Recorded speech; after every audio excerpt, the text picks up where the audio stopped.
comme je voulais rendre un hommage au cinéma muet, il est évident que ce film, je l'ai fait d'abord pour que le milliardaire, ce soit un disciple de Max Snyder.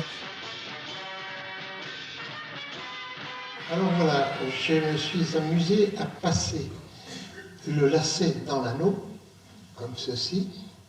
Ainsi, l'anneau fut prisonnier du lacet, ou bien le lacet prisonnier de l'anneau, mais de toute façon, là, l'anneau ne peut plus se détacher. Alors, ce qu'il faut vous dire, c'est...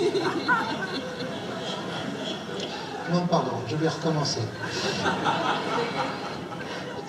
Alors là, si on s'embarque sur Jerry Lewis, on y passera la nuit, la semaine, les années, car je le connais depuis 1965. Il a voulu me rencontrer parce qu'il était venu tourner un film imbécile à Paris qui s'appelait Boing Boing.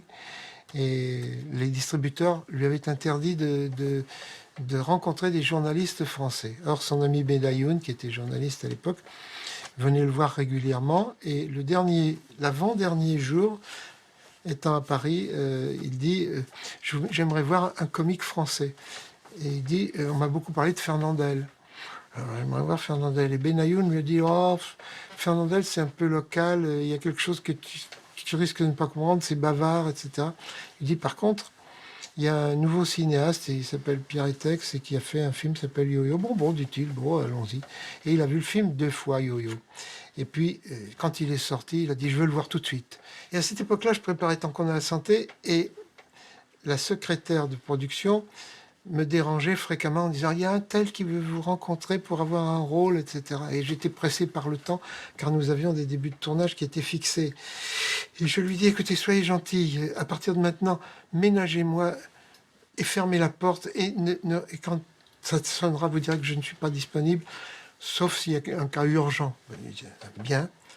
Et donc, elle nous fiche la paix pendant la journée, et voilà qu'à un moment, elle frappe à la porte. Et j'ai Jerry Lewis au téléphone, vous prenez? Je dis, attends, qu'est-ce que vous me racontez là, Jerry Lewis? Oui, il veut vous parler. Oh, je dis, non, c'est pas vrai.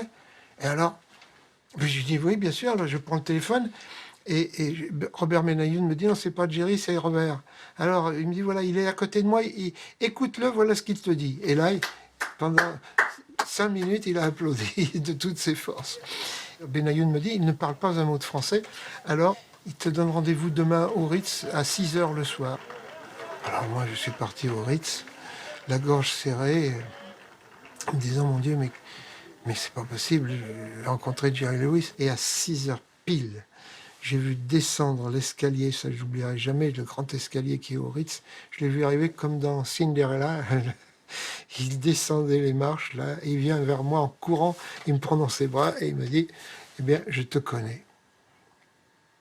Et chaque fois que je repense à ça, je suis ému aux larmes, quoi, parce que ça n'a jamais... Des années se sont écoulées, combien d'années, mon Dieu, et son amitié est toujours la même. Et c'est formidable. Alors, on a passé des moments incomparables ensemble, puis on n'en passera plus beaucoup. Mais bon, ça se paye aussi, une amitié comme celle-là, quoi. Il a été là dans tous les moments difficiles que j'ai vécu. C'est un homme exceptionnel. Monsieur Etex. Bonjour. Okay. Goodbye. Well, this is it. No, please.